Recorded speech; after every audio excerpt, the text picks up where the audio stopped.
ఏ survey ఇచ్చినా కూడా ఇలా వేములవాడలో బీజేపీ గెలుస్తుందని ఒకటి సర్వేలన్నీ బయటకు వస్తున్నాయి. దానికి భయపడే ఇక్కడ కాంగ్రెస్ పార్టీ నాయకులు పోలీసుల ద్వారా బెదిరించే ప్రయత్నం చేస్తున్నారు. మేము ప్రశాంతమైన వాతావరణంలో ఎన్నికలు నిర్వహించాలని మేము కోరుకుంటున్నాం. ప్రభుత్వానికి పోలీసులకు సహకరించాలని మేము సిద్ధంగా ఉన్నాం.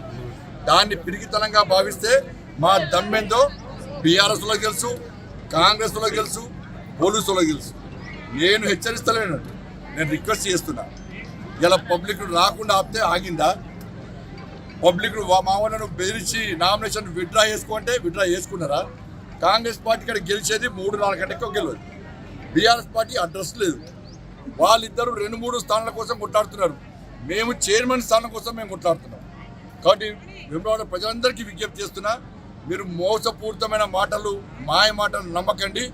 వాళ్ళ గుడి అభివృద్ధితో పాటు మీ అభివృద్ధి కూడా ముఖ్యం. కాబట్టి ఈ వేములవాడ మున్సిపాలిటీ అందంగా తీర్చిదిద్దే అవకాశాన్ని మాకు ఇవ్వాల్సిందిగా అప్పీల్ చేస్తాం. మాకు అవకాశం ఇస్తే చేస్తున్నాం. దేశ ప్రధాని తీసుకొచ్చినాం.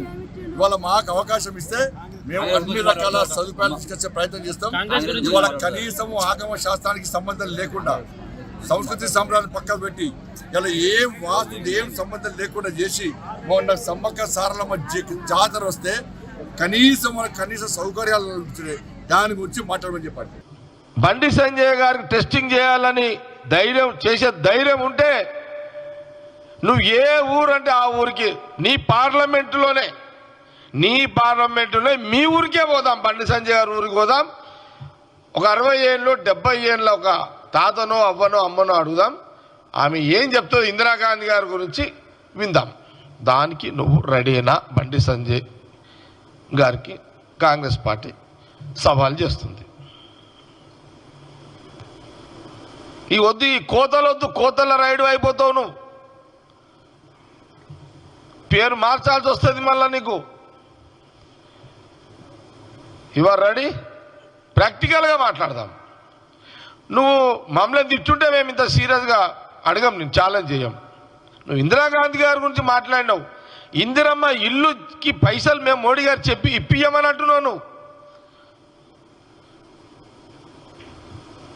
దానికి నేను ఛాలెంజ్ చేస్తున్నా, కాంగ్రెస్ పార్టీ పక్షాన్ని ఛాలెంజ్ చేస్తున్నా బండి సంజయ్ గారికి.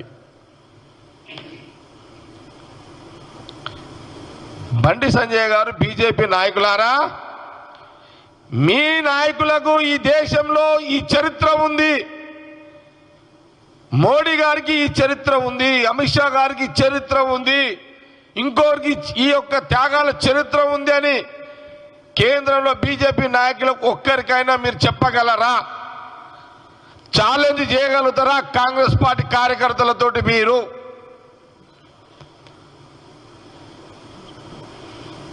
మీకు ఆ ధైర్యం ఉందా, దమ్ముందా బీజేపీ నాయకులకు?